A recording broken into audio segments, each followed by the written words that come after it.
Retour sur le plateau du Tokeko pour cette seconde partie, ce Tokeko consacré au recrutement. Nous allons parler dans cette seconde partie des outils et des moyens à la disposition des entreprises pour le recrutement. Mais avant, Audrey, il existe quelques astuces à connaître pour bien se faire recruter, ou plutôt quelques étourderies peut-être à éviter. Voilà, parce que qu'il s'agisse de leur CV, de la lettre de motivation ou de l'entretien, certains candidats qui veulent se présenter sous leur meilleur jour sont tellement stressés que finalement ils font boulette sur boulette. Vous avez dû en rencontrer, Rami.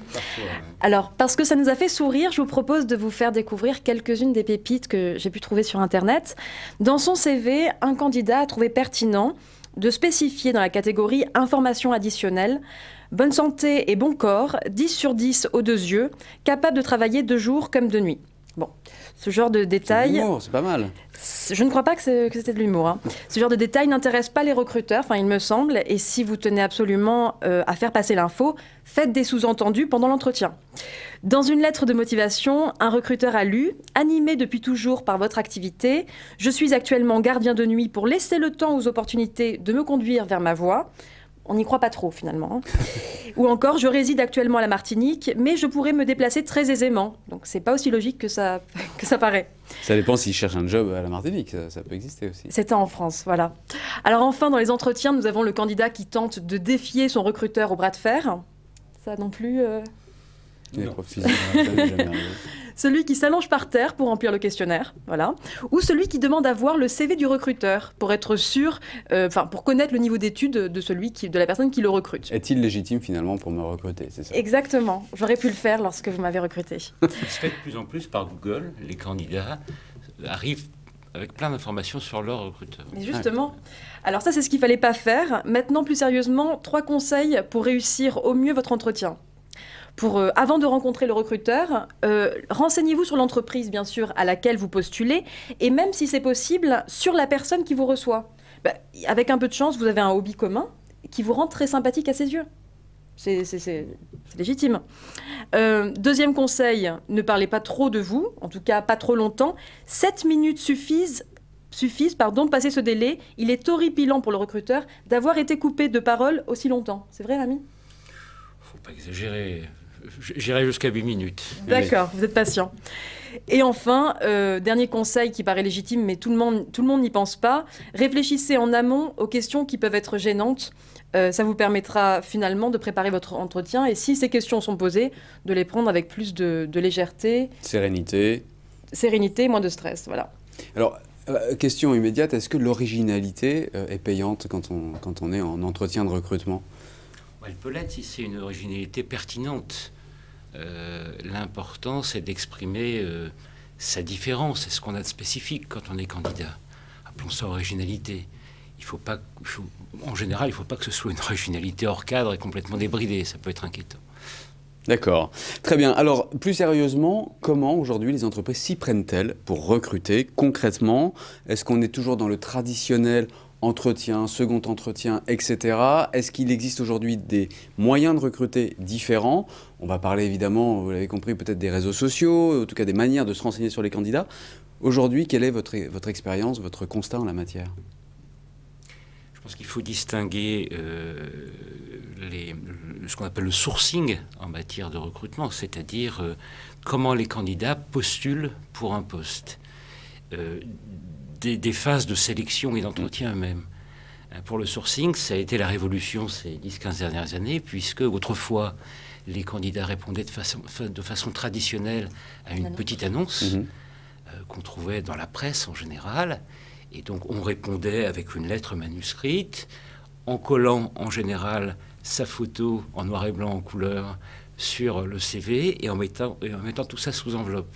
Avec une enveloppe timbrée en retour? Ouais, absolument. Et donc aujourd'hui, c'est tout à fait différent puisque l'essentiel des candidatures arrive par mail, absolument. Donc ce sont des CV numériques qu'on reçoit pour vraiment l'essentiel.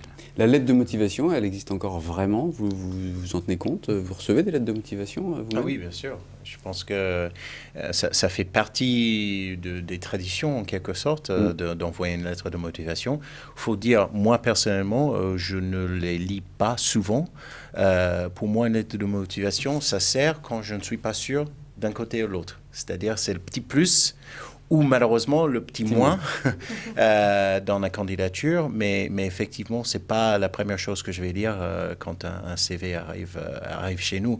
Ce que je dirais, c'est que par rapport aux moyens, ce qui est très intéressant, c'est que les moyens se sont démocratisés. C'est-à-dire qu'on soit grand, qu'on soit petit, en fait, finalement, nous avons accès aux mêmes candidats aujourd'hui, que ce soit à travers les job boards, que ce soit à travers des médias sociaux, que ce soit à travers passer même des annonces. Oui. Un quart de page dans un grand journal, ça coûte cher.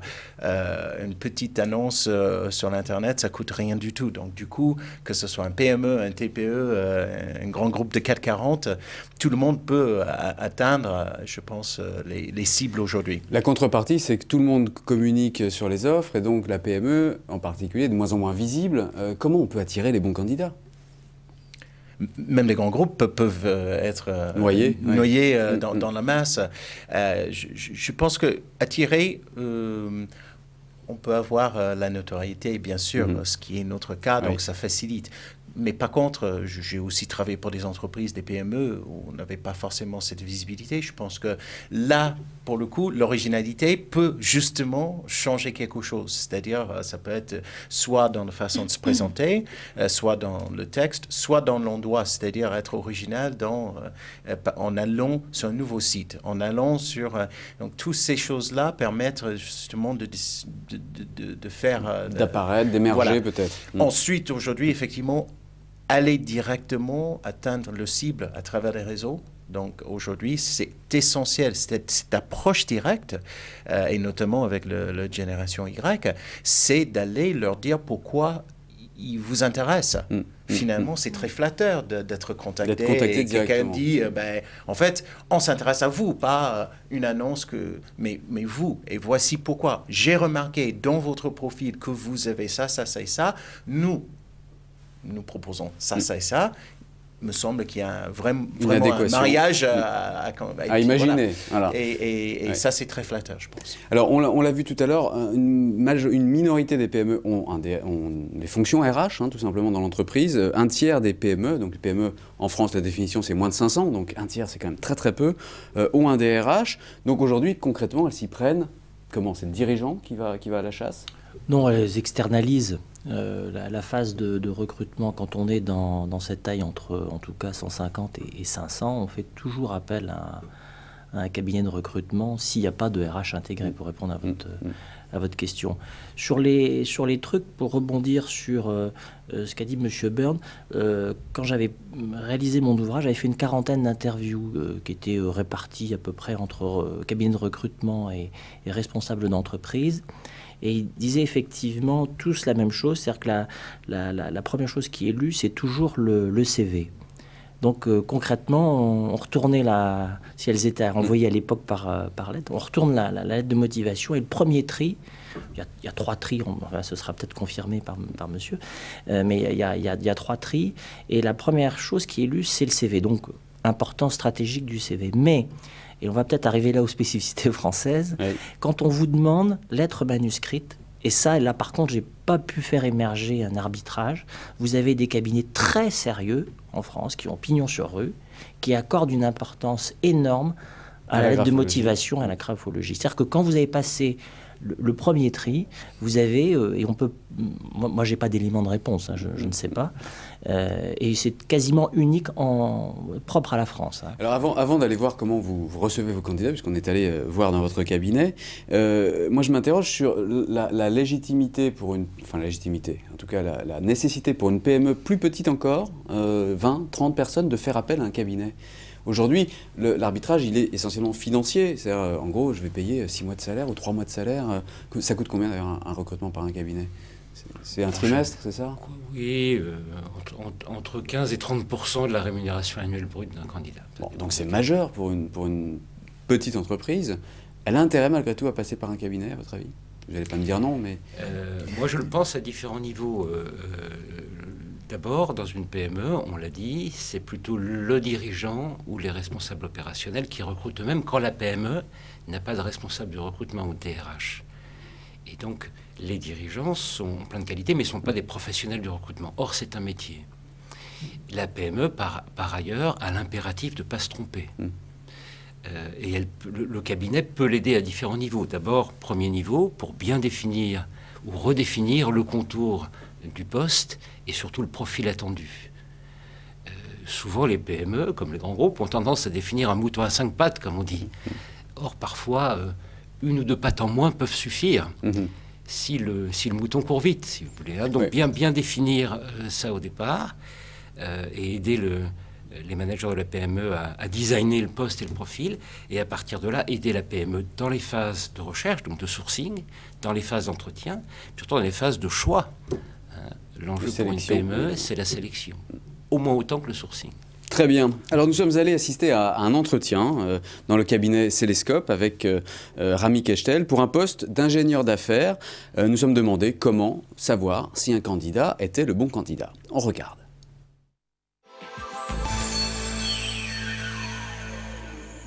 Trouver le meilleur candidat pour un poste donné, c'est le métier de Rami Kechtel, co-dirigeant d'un cabinet de recrutement parisien. Cet après-midi, il a rendez-vous avec Olivier, 37 ans, pour un poste d'ingénieur d'affaires dans un grand groupe de services et de conseils informatiques. Donc on se voit dans le cadre d'un premier contact, hein, on ne s'est jamais rencontrés pour l'instant,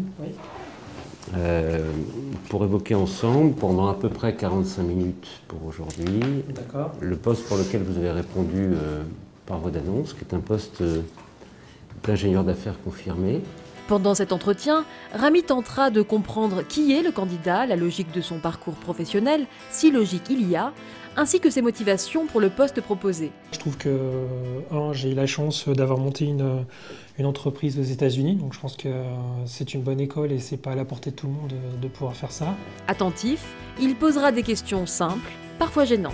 Il y a un truc que je ne comprends pas. Altran vous forme au métier commercial, vous profitez de cette formation pour vous revendre ailleurs, c'est ça? Il y a une chose qu'il ne faut déjà pas oublier, c'est qu'on est quand même on est fin 2009, on est quand même dans une période de crise. Car au-delà de ce qui est dit, Rami doit percevoir ou sentir ce que le candidat n'a pas nécessairement envie de dévoiler. Si à aucun moment le recruteur tente de piéger son candidat, il n'hésite pas à lui exposer clairement les points négatifs de son CV. Par contre, si on revient sur vos études, bac en 95, fin du deuxième master, le master 2 en 2005. Tout à fait, oui. Vous avez pris votre temps quand même, hein? Pourquoi est-ce que vous pensez correspondre justement au profil recherché? Je pense parce que j'ai de l'expérience et surtout j'ai un côté entrepreneur. Ce que je perçois comme ça au feeling, c'est surtout des qualités faciales, c'est des qualités qui apparaissent. Hein, à ce stade, il est difficile, sauf à avoir une super intuition, d'imaginer ses qualités de travail, d'engagement, sa capacité à prendre des décisions vite ou lentement, etc. Quelques jours plus tard, Olivier a été rappelé.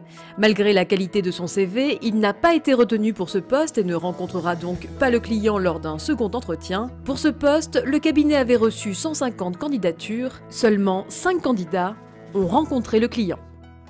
Voilà, retour sur le plateau après cet entretien. Donc ce candidat n'était pas visiblement le candidat que vous recherchiez. Vous l'avez su à quel moment? Vous l'avez... Au fur et à mesure de l'entretien, c'est apparu. Et, à la fois pour des critères objectifs, on va dire d'expérience, et puis pour des critères aussi de style et de ressenti. Personnalité. Et de ressenti de ma vous part. m'aviez dit. D'agressivité, je n'irai pas jusque-là. En tout cas, il était plus défensif qu'agressif. Non. Alors d'agressivité, vous m'avez dit, il manque d'agressivité justement. Ah oui, d'accord. Dans Il le manque sens de rentre dedans, quoi. En matière de recrutement, tout est relatif. C'est sans doute un candidat qui a plein de qualités et qui peut réussir dans un autre cadre, mais par rapport au contexte du client pour lequel je travaille et à ses attentes, mon analyse, c'est que ça ne convient pas. Qu'il n'a effectivement pas, dans son expérience et dans son style, suffisamment, comme on dit, d'agressivité commerciale, alors que son style, dans un autre contexte, peut tout à fait convenir. Ça dépend ce qu'on vend, selon quelle démarche, etc. Finalement, ce que je comprends, c'est qu'un cabinet de recrutement, il est là pour faire gagner du temps, pour aider à redéfinir peut-être en amont la véritable recherche et besoin de l'entreprise, et peut-être aussi pour enlever cet aspect séduction qui peut intervenir entre une entreprise et un candidat. Finalement, l'entreprise va se dire « Ah, il est bien, lui, il m'a plu. » Pour aller au-delà de l'apparence. C'est ça. Le piège en matière de recrutement, c'est de faire un recrutement à l'affectif, à l'émotionnel, recruter quelqu'un parce qu'on l'aime bien et parce qu'il apparaît bien. Or, il y a toute une dimension du candidat qui est fondamentale, c'est ce qu'on appelle les qualités de fond, c'est-à-dire la force de travail, la compétence, l'état d'esprit, les qualités professionnelles qui ne sont pas forcément visibles à l'œil nu. Alors abordons un autre outil qui n'est pas des moindres, qui est l'outil juridique à la disposition des entreprises. Et en la matière, les entreprises de taille moyenne sont souvent un petit peu perdues. Oui. Quels sont les différents, alors balayons les différents types de contrats et ceux qui sont le plus adaptés peut-être à certaines entreprises que d'autres? Alors tout dépend du recrutement qui va se profiler. Si jamais l'entreprise veut pourvoir un poste qui a vocation à durer dans le temps, en principe on va s'orienter vers un CDI. À côté du CDI, il existe aussi les contrats à durée déterminée qui peuvent être utilisés, mais il faut savoir que c'est des contrats qui sont quand même très réglementés. On peut recourir au CDD lorsque la tâche a vocation à être temporaire. Mmh. Voilà, notamment lorsqu'il s'agit de remplacer un salarié absent ou alors pour faire face à un accroissement temporaire d'activité. Là, le CDD peut être un outil appréciable. Pardonnez-moi, est-ce que ça peut être aussi un outil de, finalement, une grande période d'essai? Certaines entreprises peuvent l'utiliser comme ça, mais ce n'est pas sa vocation première. Parce que les CDI comportent une période d'essai qui est normalement le temps pendant lequel on va apprécier les qualités professionnelles du salarié. Donc le CDD doit être utilisé lorsque la tâche est temporaire. Et c'est très réglementé puisque si jamais on utilise un CDD alors qu'on n'est pas dans un des cas de recours du CDD, on risque une requalification du contrat en CDI. D'accord. Donc il faut quand même faire attention en utilisant des CDD de manière un peu intempestive. C'est quand même réglementé. D'accord. La période d'essai, petit rappel, pour un non-cadre et pour un cadre, elle est de quelle durée? Alors, tout dépend des conventions collectives. La première chose à faire, c'est aller voir dans la convention collective parce que c'est la convention collective qui va définir la période d'essai. À défaut, on a la période d'essai qui est définie par la loi, qui va être aux alentours de 4 mois pour un cadre. Renouvelable? Renouvelable une fois, mais dans ce cas, ça va être un peu moins long. Enfin, on ne peut pas excéder, voilà. Mais ce qu'il faut, c'est aller voir la convention collective. Et le renouvellement est possible uniquement si c'est prévu à l'origine. La rédaction du contrat de travail, j'imagine, est un élément fondamental. Vous conseillez les entreprises de se faire conseiller, justement, de faire rédiger ça par un professionnel? Oui, c'est toujours mieux. Après, c'est facile aussi de trouver des modèles de contrat de travail, mais c'est toujours mieux de passer par un conseil puisque il y a certaines clauses. Je pense à la clause relative à la durée du travail. Si on veut conclure un forfait jour avec un cadre, par exemple, il faut se méfier puisque ces clauses-là sont soumises à un formalisme qui est quand même très précis et se tromper dans la rédaction de la clause pourrait avoir des conséquences pour l'entreprise. Très très bien. Parlons pour conclure de la fidélisation des salariés. C'est un enjeu majeur des entreprises qui investissent dans leur formation, dans leur intégration, etc. On a vu que les salariés restaient de moins en moins longtemps quand même dans les entreprises. Sur les PME, qu'est-ce que les PME ont à leur disposition pour fidéliser leurs collaborateurs? La carrière, visiblement, le plan de carrière, c'est pas un outil de fidélisation. Une fois de plus, ça dépend de la taille. Mais là, une fois de plus, il y a eu un apport, une importation des logiques de grands groupes par notamment le maillage des réseaux de courtiers d'assurance, de banques qui sont allés vers les PME pour leur offrir des packages destinés aux collaborateurs.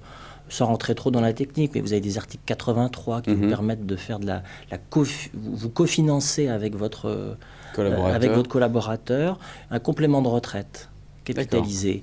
Puis après, tous les avantages en nature. Dans un recrutement, vous devez pouvoir en témoigner. On négocie à la fin. Quand on est dans la seringue, on négocie la rémunération, mais les éléments complémentaires de rémunération. Et là, on assiste vraiment à une montée de niveau à la fois des deux négociateurs. C'est-à-dire que la PME, elle propose des outils qui peuvent concurrencer les groupes. Donc une voiture, peut-être une participation capitale, des stages, je pense que... Et une montée du niveau des deux parties. D'accord. Oui, de nos jours, je pense qu'il ne faut pas se tromper. Souvent, les PME proposent des rémunérations, des packages plus importants que les groupes. Pour les attirer. Ben justement, donc ça fait partie de la guerre, entre guillemets. L'autre chose, je pense que les PME peuvent proposer, c'est la proximité. Enfin, nous parlons toujours du fait que nous sommes implantés dans 25 grandes villes en France, et c'est vrai que nous pouvons proposer un certain nombre de postes relativement proches. Néanmoins, nous ne sommes pas partout en France, et justement, l'intérêt d'un PME, c'est qu'il est chez vous. Oui. Donc, du coup, dans un pays où encore des gens ont du mal à être mobiles pour le travail, par rapport à mon pays où oui, bien sûr. on fait des kilomètres, des centaines de kilomètres, voire des milliers pour travailler. Là, ce n'est pas le cas encore en France. Donc, du coup, le fait que les PME soient vraiment implantés dans le tissu économique local est très, très important et très avantageux pour eux s'ils peuvent justement l'expliquer, le communiquer correctement. Parce que c'est ça aussi le challenge d'un PME, c'est qu'il n'y a pas des marketing, de directeurs de communication, etc. pour vraiment passer des bons messages au bon moment. Donc du coup, il faut réfléchir un peu en amont. Donc ça repose quand même beaucoup sur l'équipe dirigeante et sur cette culture d'entreprise qu'il réussira ou pas à faire passer. Très bien, merci beaucoup à vous tous d'avoir pris le temps de partager votre expérience. Je rappelle donc le livre de Philippe Fourny, « Recruter les meilleurs et les garder », donc aux éditions de l'entreprise, un ouvrage mode d'emploi qui permet d'avoir accès à pas mal de conseils de pros. Voilà, merci encore, on se retrouve le mois prochain pour un nouveau Tokeko. À bientôt.